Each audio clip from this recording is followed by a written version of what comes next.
This morning, I'm going to be sharing with you 30 years of experience, lessons that I've learned through Toastmasters, as well as through connecting with professional speakers around the world.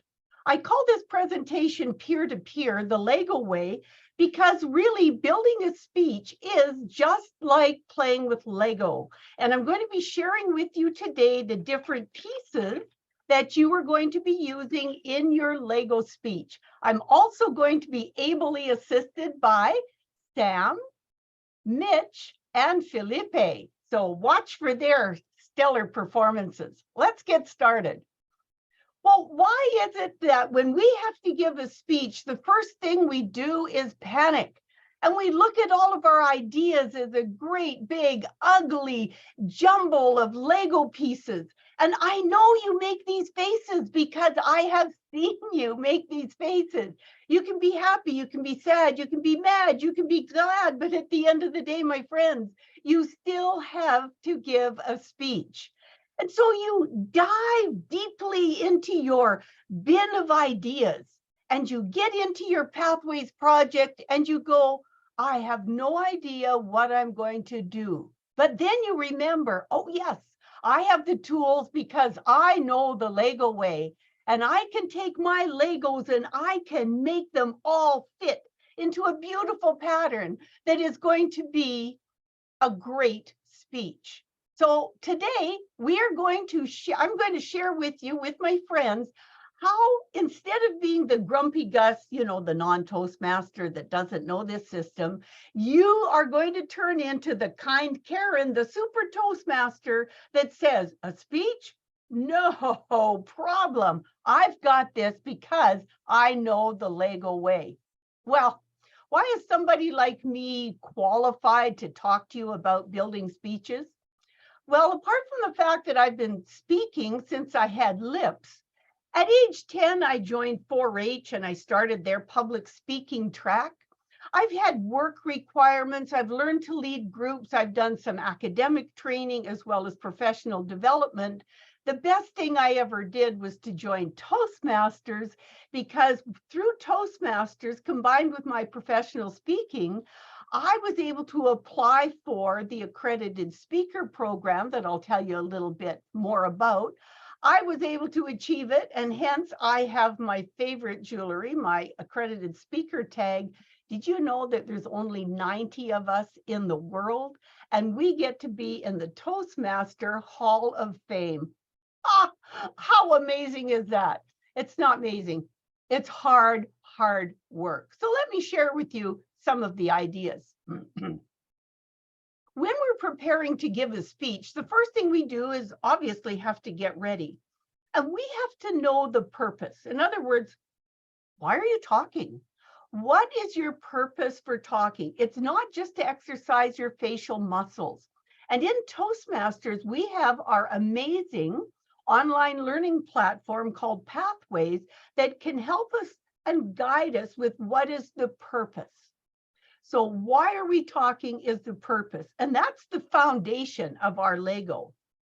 Secondly, we're going to have a plan, right? We are going to plan what we're going to say, how we're going to say it, what are the takeaways for our audience, and then we're going to produce a brilliant speech. Once we've produced our brilliant speech, then comes the practice. And my friends, you and I are not the only ones that are a little light on the practice element. I just want to throw out the encouragement that once you've got your purpose, your plan, and your production all done, the practice is absolutely key. Now, through Toastmasters, I learned that speeches have 3 main segments. You know this, I know this. There's the opening to introduce the topic. There's the body, which is the content. That's the stuff that people want to hear and know. And then there's the conclusion to summarize it. Through my professional background, I've learned that there's several ways of doing an opening, but there's 3 ways that work guaranteed 99.8% of the time. The first technique could be to ask a question. For example, if I look at you and say, have you ever locked yourself in the bathroom? Where is your mind going? You're going like, no, I've never locked myself in the bathroom. Really? Have you never been in a public facility? Bet you locked the door then. Or maybe you're back at the time where your evil boy cousin locked you in that outhouse with the spiders. Oh, how horrible. But you see, what has happened by asking that question? You have gone in your mind to your experience. This is the secret to audience engagement. You see, we as speakers cannot engage the audience. We can only give prompts to the audience so that they engage with us. We want them to jump over the table onto our side. Another technique is to make a statement. And if I said something like, I love popcorn, you're going to go to the popcorn place in your brain. You might be at a movie theater. You might be on the couch with Netflix. You might be going like, oh, I can't stand the smell of popcorn. But whatever your popcorn experience, there you are. And you were starting to reach over to me to what I'm going to be sharing with you today. A third technique that can work very well is to open with a statistic. And this statistic, for fun, can be real or imaginary.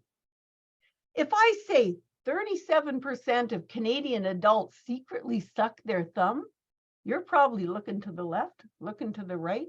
You know it's not you. So I don't know. Is it Valentina? Is it Felipe? I don't know.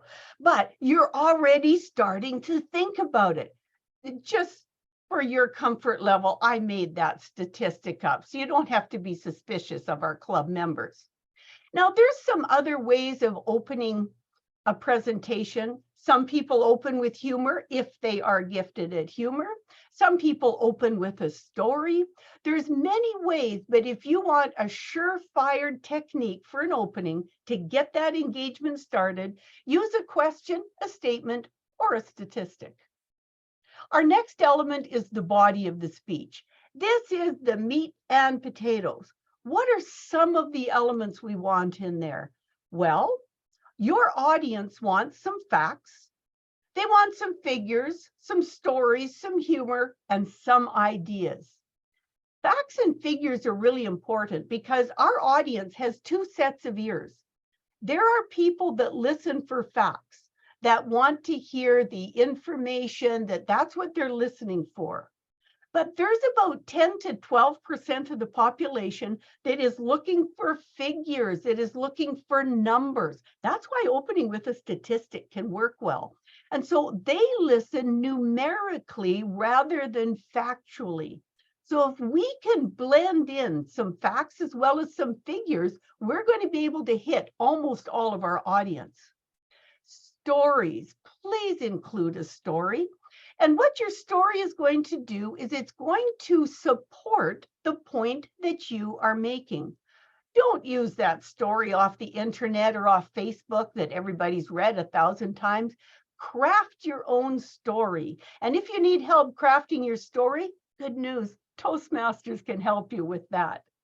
If you can, add a little humor, but be careful with humor because I think of humor as a hand grenade. You got to be really careful, especially nowadays when so many of our audience members are choosing to take offense at things that we think are completely inoffensive. So we have to be really careful with humor. But if you share ideas, people will love you. Now, you don't have to give away the family farm or, your almost patented secret for your business. But if you share ideas, people think they're getting something for nothing, and they will love you. They will take that idea and hang their hat on it. So in the body of your speech, if you have facts and figures, pepper it with some stories, some humor, and some ideas, you are going to have some good, solid content. And then we have to wrap it up. We want to conclude our speech in a way that, number one, reinforces what we said in our opening. We also want to show our listener that we are finished. Have you ever been in that audience where you're not really sure Am I supposed to applaud now? Like, are they done? Be really clear with your conclusion so your audience knows that they can applaud and they can stand up and whistle and cheer. And also, our conclusion wants us to leave the audience with something to think about. All righty. Professionally, I learned that we have to build an outline. And because the human brain likes to have triplets, 3 ideas at a time, having 3 points is a good idea. Now, some of the ways to build an outline, number one, you can use alliteration. I like that. It's all the words that start with the same letter, wonderful words that work together. I did a keynote for District 42 where it was big, bold, and brave. You can use a theme. When I spoke to the Canadian Veterinarian Association, my theme, my outline was dog, cat, and horse. It worked great for that audience. Or you might want to use a metaphor. Something like a tree is common, where you've got your roots and your trunk and your branches and your leaves. But whatever style you use, please do build an outline, and this will help to frame your presentation. Now, here is the $10,000 secret. How can you take a good speech and turn it into a great speech? See, many good speakers use the Pier formula, which is they make a point, they explain their point, they give you an example, and then they review what they've said. In other words, they tell you what they're going to tell you, they tell you, and then they tell you what they told you. Okay, that's good. It works. It is fine. But if you want to parachute to the next level, this is the formula you're going to use. It's called the Pier formula. And we know that a pier is a structure that goes out into a body of water that is a safe place to be. We swim to it for safety. We tie our boats up. We fish off it. We dive off it, but it's a place of safety. So here's what the Pier formula looks like. The first P is either your point or your purpose. Why are you talking, right? What point are you trying to make? The I is for information or inspiration. Do you want your audience to think or do you want them to act? So you are either going to inform or inspire them. The E stands for example or experience. This is where you bring in the story.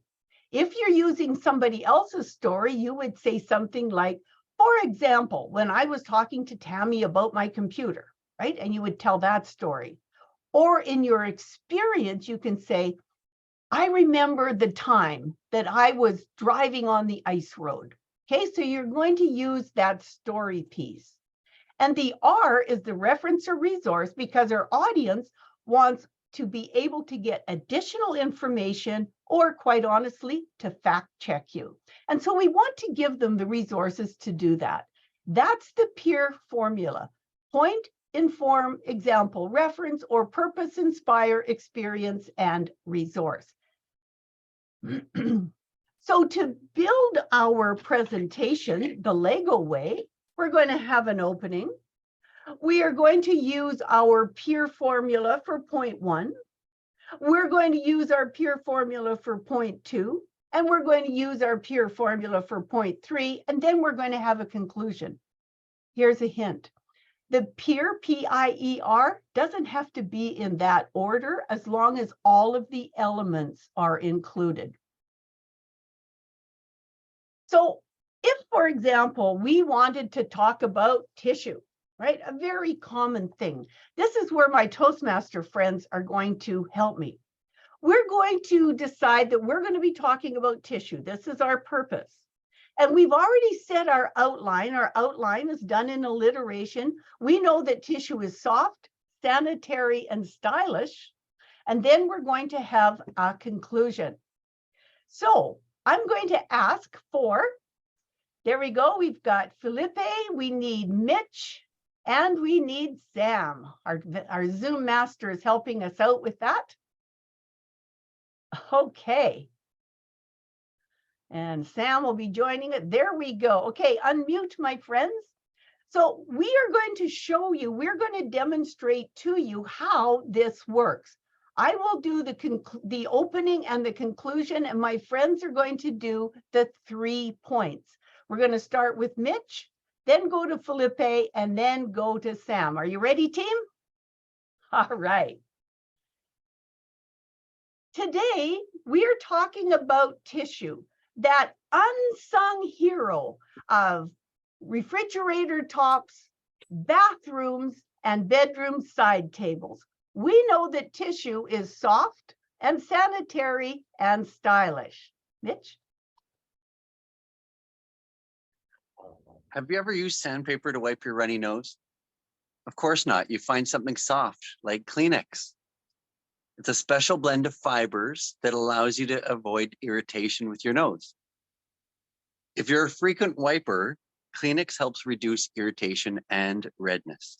Remember that animated cartoon on TV about Kleenex where the little boy had a runny nose and the mom gives him the box of Kleenex? It clears it up immediately because of its softness. If you're a frequent wiper, Kleenex will always be your best friend.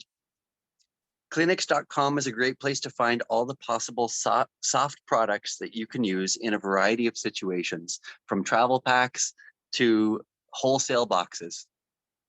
Trust Kleenex for softness.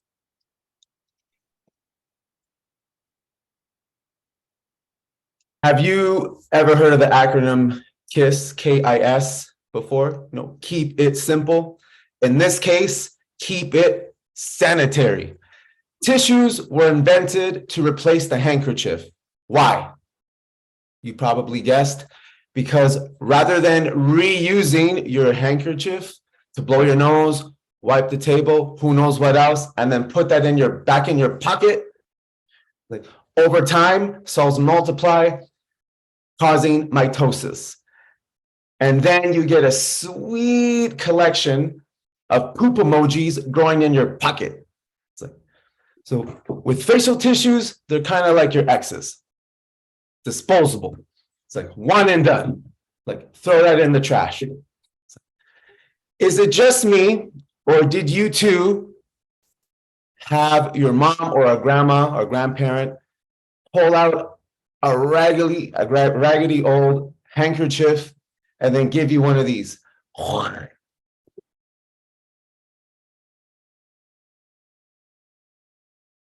And then wipe your face off and then put it back in their pocket. Right? And who knows where that handkerchief has been before? For more fun facts, visit 10randomfacts.com/facial-tissues. Thank you. Stylish tissues are a must. This is a lesson I did not learn from my dad. When I was young, my dad's favorite tool to lean on when it came to a runny nose was a red polka-dotted hanky that was always peeping out of his pocket. He carried it wherever he went, just in case of a sniffle. As his daughter, I inherited my own version of the red polka-dotted hanky. I learned very, very quickly from my classmates and my friends and the general public that my hanky was not, in fact, stylish. This is why I now turn to places like Amazon for actual stylish ways to carry tissues, or rather stylish ways to conceal the tissues. This is also why I do not take style advice from my dad. You can see, folks, there's many elements of the humble tissue. Do we want poop emojis in our pocket? No. Do we want to blow our nose with sandpaper? No. Do we want to take style advice from our dad? No. My friends, tissue, that undervalued, underrated household product, should take greater prominence in your life. Now let's give my helpers an amazing round of applause. Weren't they awesome? Wow. Do you see how this can work? So why should we learn the Lego way? Just so that you know, my helpers didn't get any notice or coaching. Mitch has been in a class with me before, but that was a couple of months ago. And I just emailed him and said, hey, Mitch, you on? Yep, he was. Sam and Felipe in our mentoring pod yesterday morning, I just at the end said, hey, you guys want to play with me tomorrow? And they said, yeah, sure, no problem. That's how simple it is to build the presentation. So why should we learn the Lego way? Well, what it does is it gives us that structure so that now we can start to plan our presentations so that they have a purpose. We know why we're talking. Our audience knows why we're talking. It's really easy to prepare because if you know P-I-E-R, you know the elements, then it's easy just to insert the elements. It's really like plug and play speech building, and it works for table topics as well. It'll give you that amazing structure so that whether you're speaking for 5 minutes, 45 minutes, or an hour, you can still use the Pier method. Your audience likes to be able to follow what you're saying, and when you've got a well-structured, well-built speech, they can follow along. The easier it is for your audience to follow, the more they think that you're brilliant. And also, it helps you remember. We don't have to memorize written speeches. We just have to know what we are going to talk about in each of the elements. And what it does, it allows you to get rid of those nasty notes that you've been clinging onto. And it gives you the opportunity to build your expertise. So you see, my friends, this is the sum of the lessons that I've learned through Toastmasters, through being a professional speaker for the last 30 years. And it was my privilege to be able to share it with you today and to demonstrate with some amazing Toastmasters just how easy the Pier Lego method is.